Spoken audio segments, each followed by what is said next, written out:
This is Time Capsule, and I'm here with the father of RIPEG, the father of public access television, a pioneer, and he is here to talk with me about his life in the media.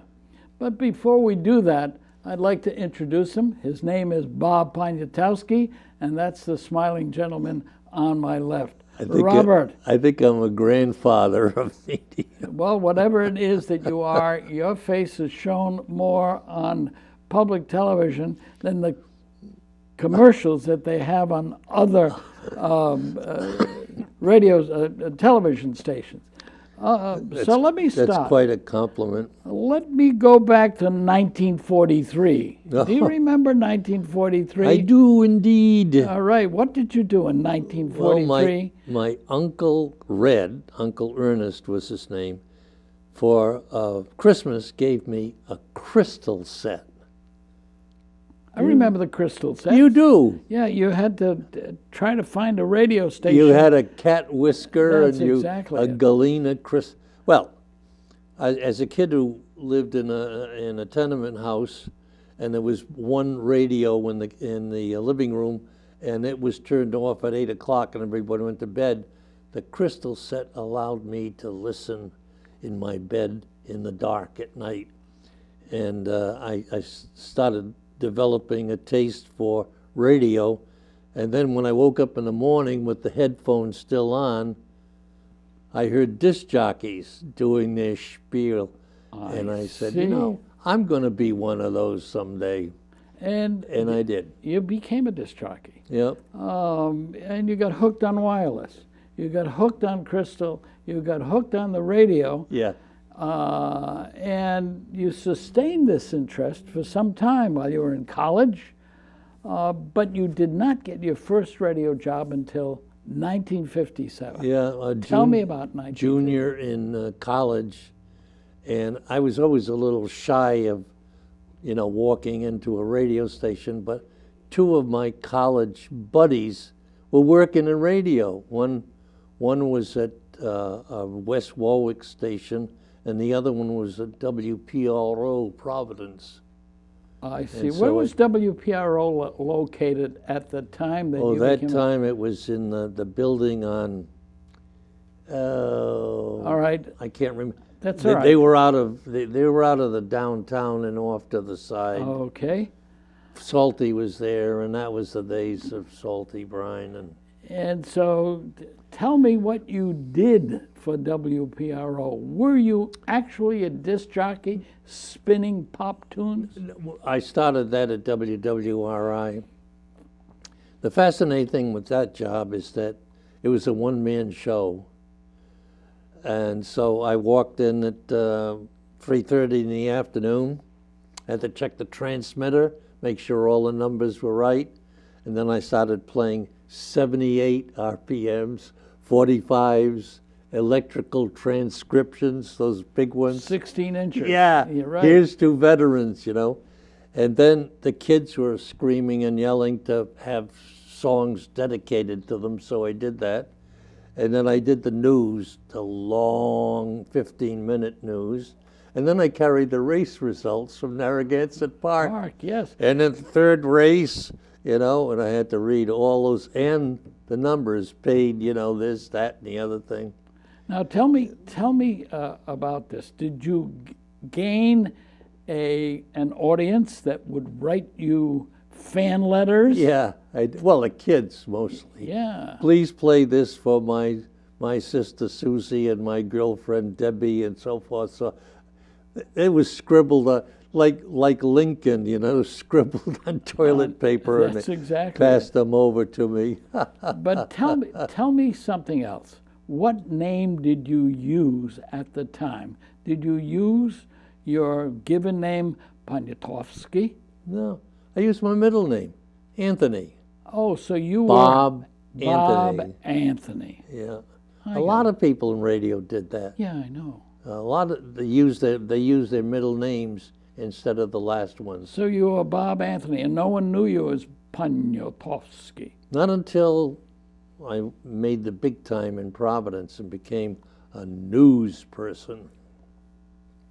So, When you worked with WJR, yeah, and that was in, let's see if 1959. yeah, yeah, yeah. You learned to write, you learned to deliver the news, you learned everything that was necessary. Were you a Terrific. booth announcer also? Do you know what that means? No, I wasn't that. I was mostly a producer. In other words, I don't know if the name Russ Van Arsdale Sure, I will ring a remember bell. Russ. Franz Laubert, Yes, I Jack remember. Cumley, Bob Kane. Those All were those guys were, legendary names. they were at the time. And while Strickhauser. oh yeah, I worked with Sherm, and who was it? Art Lake. So yeah. I used to. It was my responsibility to, in 8 hours, produce a 15-minute newscast. I see. That meant assigning film, taking it back, editing it, and then writing copy to match the film, and then rehearsing and giving it and so forth. So that was it. That was it. That was my training. And I was hired by, here's a name you'll remember, Warren Walden. Oh, yes, I remember. Carry on. Oh, yes, I remember that. He hired me.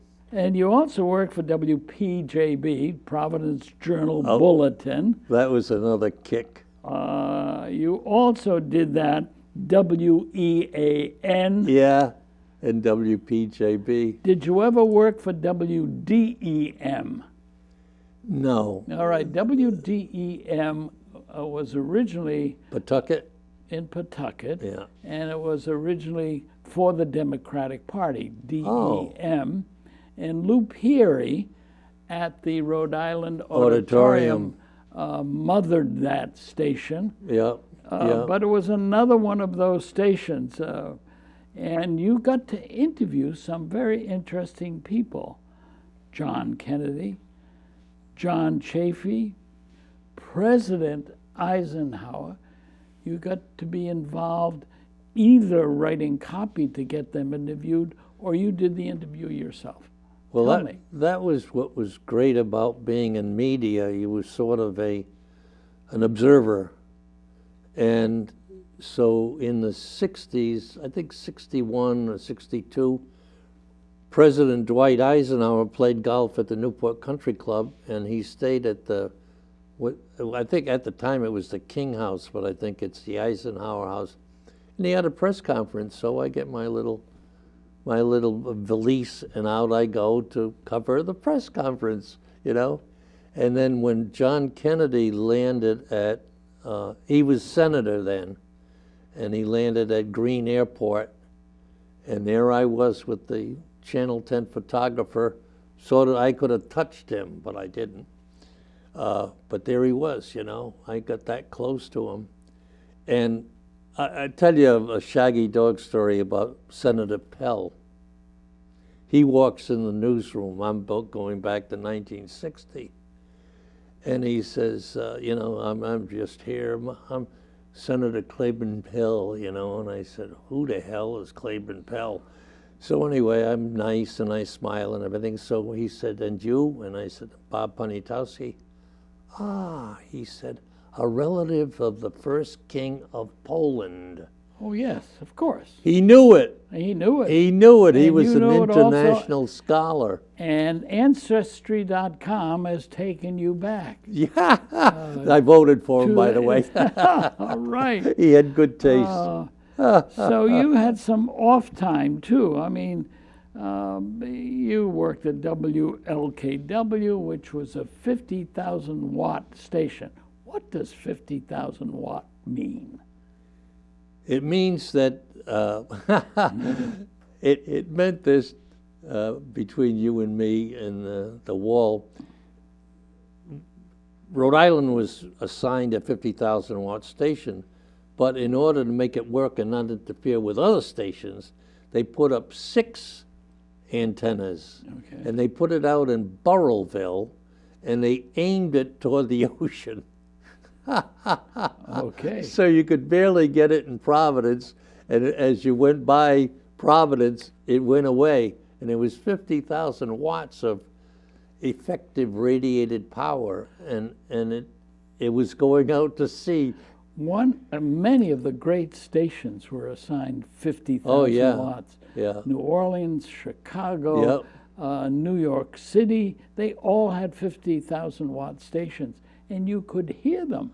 Oh, yeah. You could hear these radio stations The one in throughout the Northeast. Cincinnati was 100,000.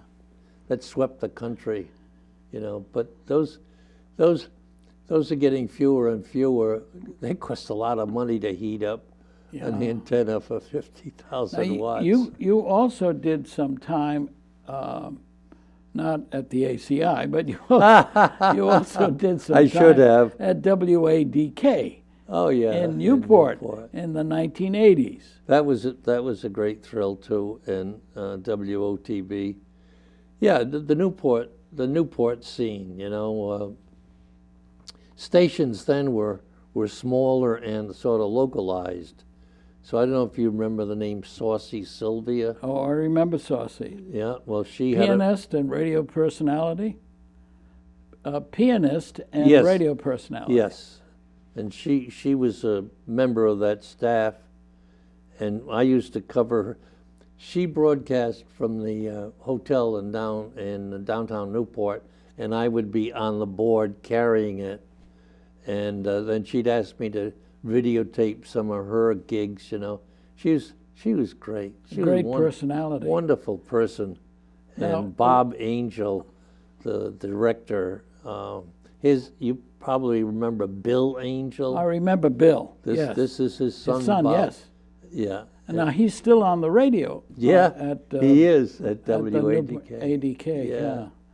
Now, there was the FM radio that was associated with that also. That was Well, that station started in Middletown as a sort of a fine music station, WOTB. That's right. Music on the Bay. And ADK owner bought it, so combined the two. But he kept FM with music and jazz, and AM with mostly talk and news.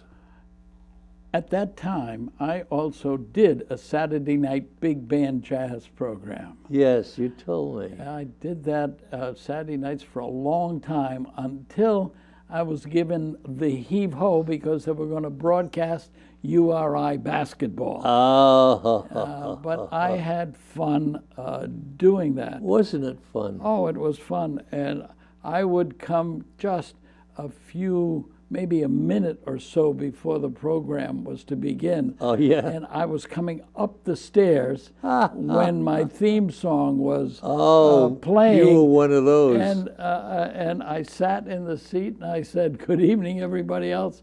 And then we started playing some good, fine jazz. Well, you know, in those days, the on-air personality had the ability or the privilege of selecting his own music. So you either came in with a satchel of things or you went to the rack and took all the ones that you liked and you played them. So you could be, I used to, what do they call it, wing it, you know, sit there. And so I just played a fast one. I better slow it down. I just played a female, maybe I'll play. And I just picked them, see.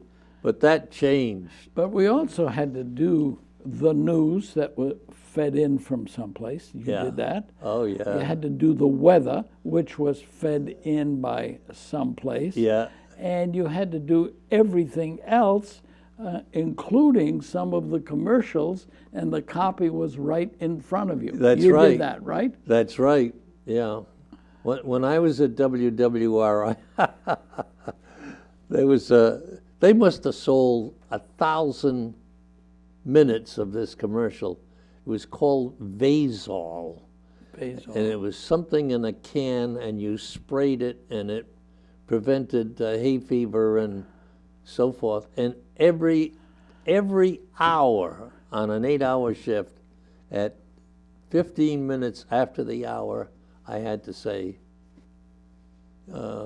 V-A-Z-O-L, Vazol, Sayed, and so forth. And I had you- memorized it. Had you a hissing sound also for the spray? No, but some of the some of the people in the studio, as a sort of a joke, they didn't tell me, but I went into the Vazol commercial, and all of a sudden I heard, and they were in the studio with cans of it spraying me, and I was trying to get through the commercial with all this stuff flying through the air.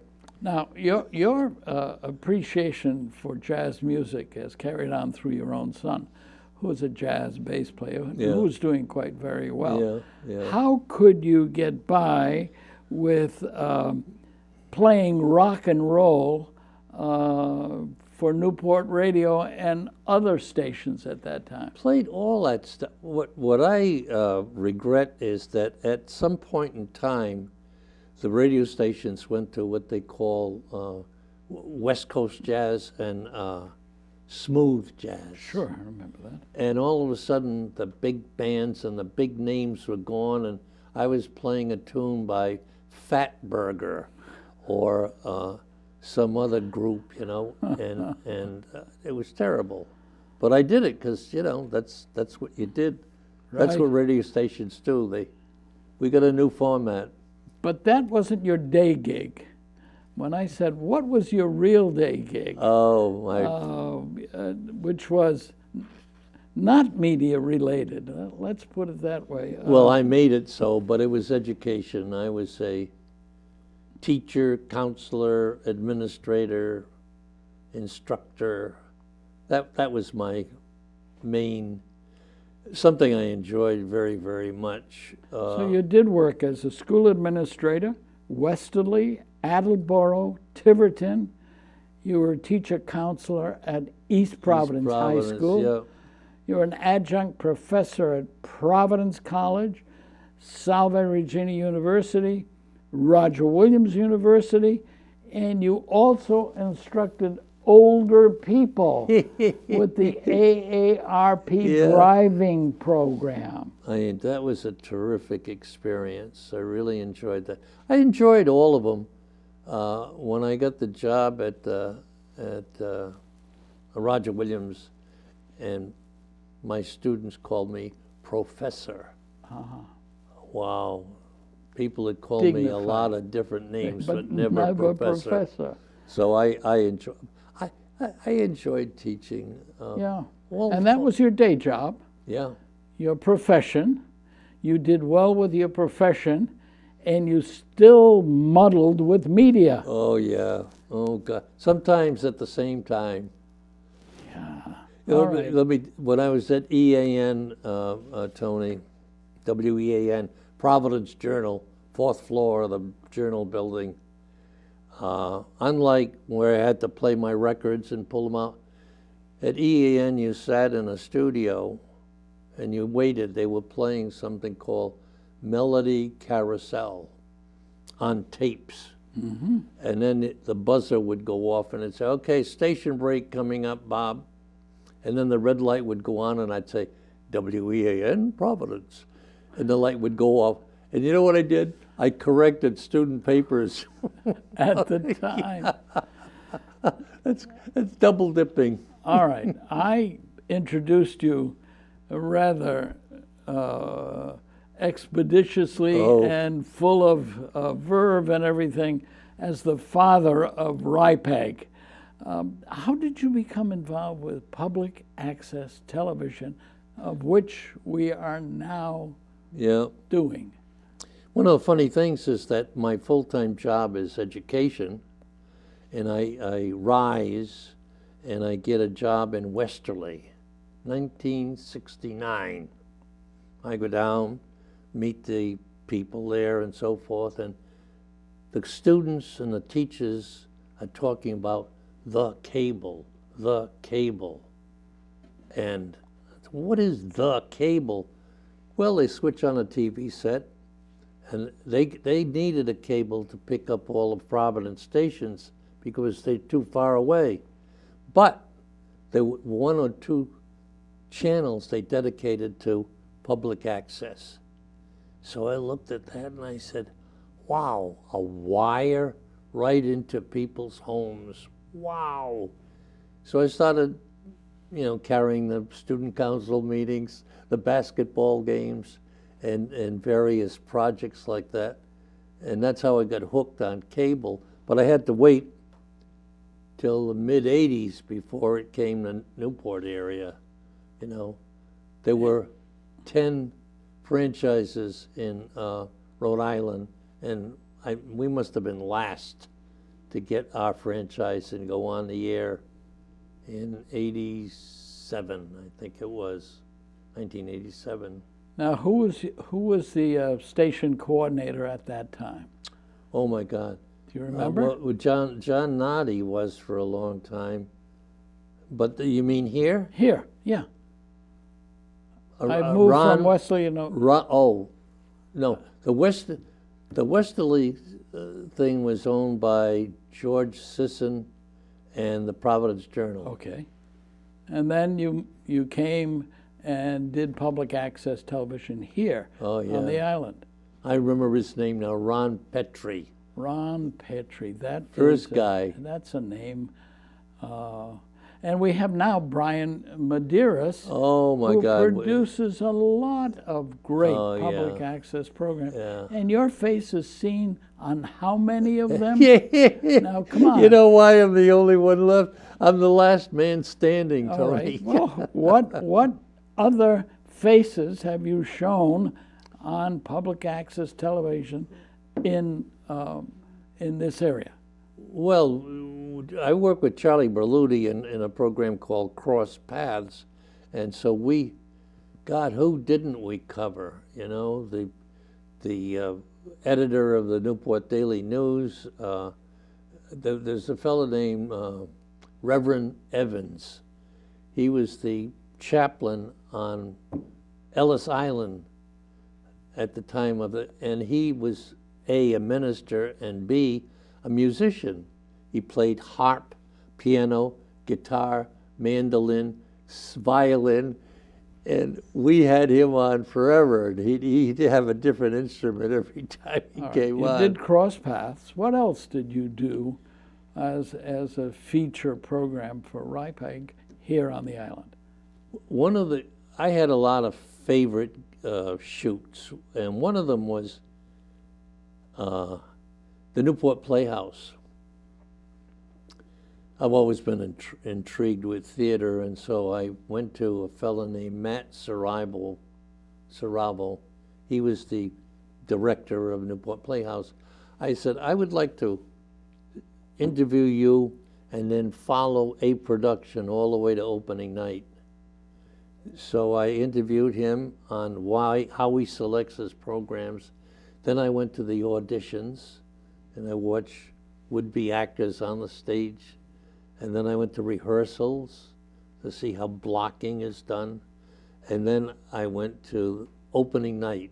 I sat, and of course with my camera, the curtain opens and there's the finished production. And I got a real boot out of doing that. That was a great project. Great project. You've been involved with other great projects. I know, for example, that you and I have done some things together, and one of them I remember was we did a spoof, and we did a spoof on an old man of ethnic origin. And there I was interviewing you in your straw hat. Now, I don't know if that ever made it. Oh yeah, that was a library project. that came about because I was on the library board here in Portsmouth, and I would invite somebody from the board every year to come to the studio to promote Touch a Truck. Touch a Truck. Touch a Truck was at the Glen. And then they started not wanting to do it. So I said, I'm going to have to interview myself. So Brian Medeiros said, I know how we can do that. So I was dressed sort of like you with the sweater on and everything, see? And on the other side, I had a plaid shirt, a straw hat, and goggles down to my nose, and I was old Bob. And we went back and forth. I'd ask a question, and Bob would answer, and it went back and forth. Don't forget to don't miss the toucher truck. You know, that was a great gig. The other thing that would connect us, Tony, was Circle of Scholars. That's true. I read about it in the paper, and I said, I wonder what that's like. Being, again, shy. Of course. Being shy. The shyest man on the island.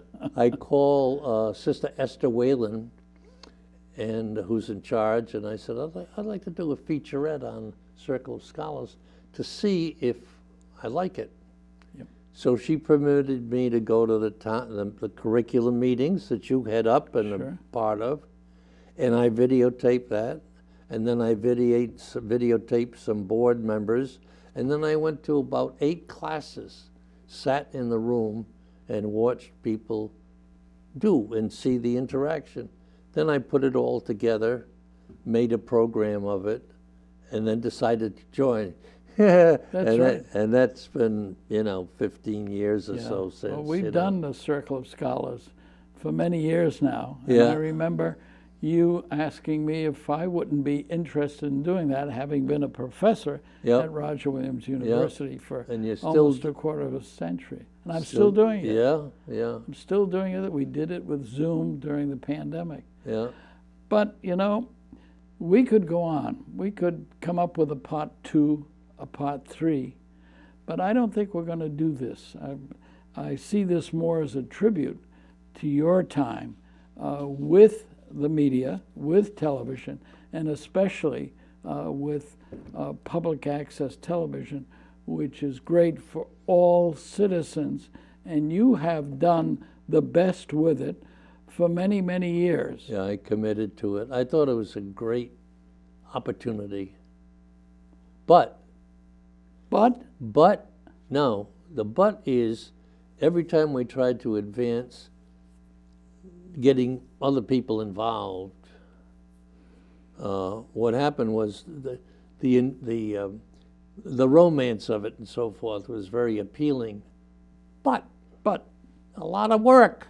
Of course, it's a lot of work. Work. You have done that work, and many times you've done it with me. Yeah. You are the director of my own Jazz Bash program. I wanted to be sure I mentioned that. And we have been on the road many times doing various... You took me all the way to Brockton once, and I'll never forget it. And we had to pack a lunch, of course, to get there. But with the few seconds that we have left, I thank you very much for your service in public access television.